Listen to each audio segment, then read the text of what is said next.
မွေးကင်းစကလေးထံမှာဒီလိုလက္ခဏာတွေတွေကတခုခုပေါ်ပေါက်ခဲ့မယ်ဆိုရင်နေညမဆိုင်မနဲ့ချက်ချင်းနီးစက်ဆေးရုံဆေးကမ်းမှာဈေးကူတာမှုခံယူသင့်ပါတယ်ရှင်။အဲ့ဒီလက္ခဏာတွေကတော့အဖျားကြီးခြင်းတက်ခြင်းအသက်ရှူမြန်ခြင်းအသက်ရှူစဉ်မှာနံရိုးအောက်ကြွက်သားများခြိုက်ဝင်သွားခြင်းကလေးကနှုတ်လုံးဝမဆို့တော့ခြင်းခြေပြားလက်ဖျားတွေအေးဆက်နေခြင်းကလေးကမှိန်းနေပြီးတော့ခြေလက်လှုပ်ရှားမှုမရှိတော့ခြင်းစတဲ့လက္ခဏာတွေပဲဖြစ်ပါတယ်ရှင်။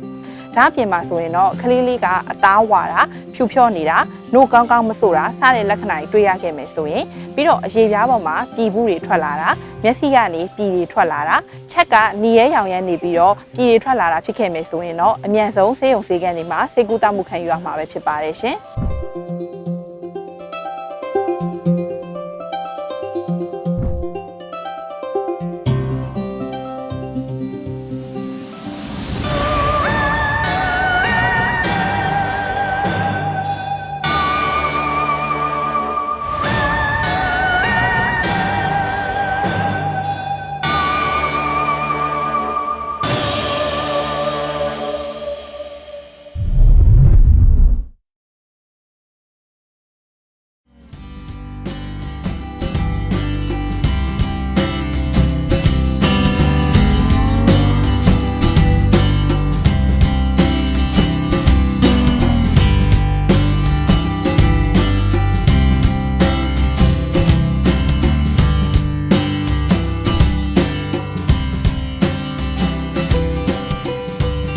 မိခင်ဖခင်တွေအနေနဲ့ကလေးအသက်6လမတိုင်ခင်အထိသပင်ရိတ်ခြင်း၊ကရုံတုံခြင်းမပြုလုပ်ရပါဘူး။မတော်တဆကလေးရဲ့ဥယျာဉ်ပြားကိုဓာတ်ရှသွားနိုင်ပါတယ်။အဲ့ဒီဒဏ်ရာတွေကနေတဆင့်ယောဂပိုးတွေဝင်ရောက်လာနိုင်ပါတယ်ရှင်။ဒီမှာကလေးထမင်းကျွေးဖို့ကြက်သားနဲ့အသီးရွက်တွေဝယ်လာပြီဟဲ့